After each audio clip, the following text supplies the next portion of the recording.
Hey, good morning, guys. It looks like rain coming. Wanted to come on and talk a little bit about the um, upcoming search for the Suzanne Simpson. I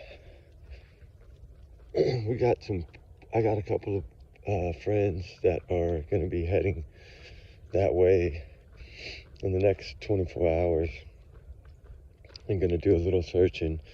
I haven't touched base on it in about 4 or 5 days, a week. So wanted to come on and I know y'all got all the new information that's out there about trigger warning, guys, about the husband being at the Home Depot and the Whataburger and turning off her phone and all that stuff. It's all came out, so y'all are all aware of that right now. Y'all know I've been on this case pretty much since day one, and we got some new little things. They're like little boats, but they're like little drone boats, like remote control, so we can do waterways without having to, take big boats. I don't know if they're going to be the same, of course, but supposedly they are going to work really good. So we're going to give those a shot, see how they do. Hopefully they'll do well. I mean, we don't know. We know that her friend had said that to check for her in the lake. But there's so many bodies of water.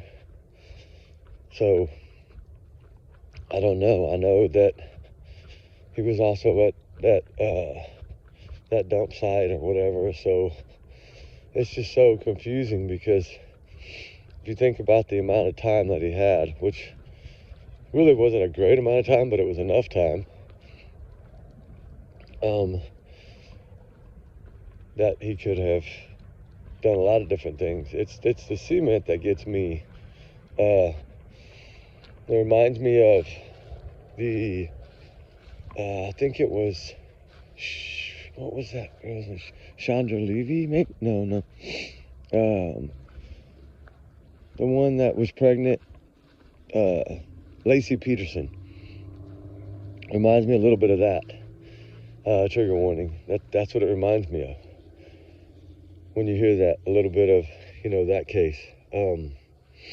So I don't know.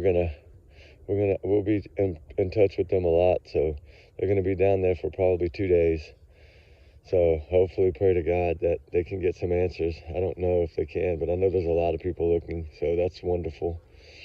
There's a lot of searches going on everywhere. And eventually, hopefully, pray to God, something will turn up. And the actual healing can begin. I mean, I know that there's a little bit of sense of it because of how he's been charged, but still needs to be full closure on this case, I believe. So to me, that's one of the main important things, is to always be able to get the main closure. So I was going to check on y'all, and we got some really good news. I'm sorry I got it out late, and it was probably about 2 in the morning, but at least it shows that praying and fighting and not stopping and jumping and looking and running and can make a difference. I know that she was at the little game room. Still don't have, a name of who she was with and who the unidentified car was, but I'm sure eventually that might come out, but it doesn't really matter anymore. All that matters now is that she's home safe. That's the main thing, because she was 11 years old, little Mia James. We need the same for all these other ones that are out there. I got a couple more this morning that I'm going to work on. One of them was 924 out of Maine, and then another one was a little boy. I want to say maybe out of Oklahoma. I haven't had time to look at it. I just saw the email, so I'm going to look at them here in a minute, and then I will get them posted on the main page. She's going to get them posted on the main page. I've already sent them to the manager so she can take care of that. But it's just, I got a thing this morning talking about how you live on dead-end roads and things like that. That is good. Dead-end roads are great because it's one way in, one way out. And she was saying to carry a big stick. It's always something that reminded me when I was little. My mom used to always say, put rocks in your pocket. That way, if somebody tries to grab you, you can either break their window or hit them with a rock. So it's something I remember as a little kid, 6, 7, 8, 9, 10 years old, that always carrying rocks in my pocket. And to go back to those olden days where, of course, we didn't have as much of it then, it still existed. It just wasn't like it is now, where you you turn on your computer in the mornings and you got 5 cases. It's not like, it wasn't like that back then, and all we did back then was play outside. So much different to see how the kids now are more indoors, and it's happening more, because of video games, things like that keep the kids inside more. So just to see that it's just, less kids out playing and more cases happening. It's scary. It's really scary. But I just wanted to come on and kind of, bring that up to y'all's attention about, they're going to be searching. Some buddies of mine are going to be searching for Suzanne for a few days. So I'll keep y'all posted on that. I know they're going to take some GoPros with them and stuff like that. So if there's anything that, we'll figure it out when the time comes. But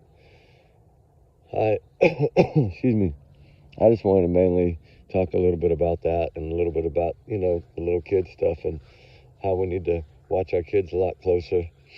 It's sad to say we have to kind of trap them in the backyard or trap them in the front yard, but heck, it's happened at the front yards too. So almost like saying put them in the house and just leave them in the house. I mean, it's sad to say that, but you never know. What it's coming to nowadays is just absolutely unreal. So I just want y'all to have a good Saturday morning and keep your prayers and thoughts for these little missing kids. And I'm going to work on getting some updates here this morning, and I'll get them out to y'all as quick as I can. I'm praying that it's all good updates, that's for sure. I know that little thing for, I think Joshua is today, the poor little baby angel. I believe today is his little, I don't know, it's some kind of, I don't know if it's a walk of life or something, but it's something to pay a tribute. So I'm hoping that they post it somewhere so that, people that can't be there can at least, see how it went or what. I'm sure it'll be beautiful. Just put it that way. I don't, that's another case that gets me, especially when I learned that his father was in the service and is, I think, disabled. That's tough. Lived in another state, hadn't seen him in like a year. So that's really sad. Especially at 5 years of age. That's awful young. His little life hadn't even begun yet. But my point is, we got to watch our kids more now than we ever have. So, all right, guys, I think I rambled enough this morning. I just was going to come on and basically let y'all know that this Suzanne Simpson search that was coming up today and tomorrow with a couple of friends of mine, because I'm working on some other stuff right now, but I will keep y'all in the loop on things, and I'll try to drop, some content for y'all throughout the day today. I don't know how much of it I'll be able to do, but I'll try to get y'all some today. Depends on weather. If it's going to be raining, it's going to be hard, but we'll see what we can do. And I appreciate all y'all. Me and Ruby appreciate all y'all. So we love y'all, and we appreciate y'all, and thank y'all for all y'all's kind words and prayers. And let's go rescue some more. So get some justice. So we'll talk later, guys. All right.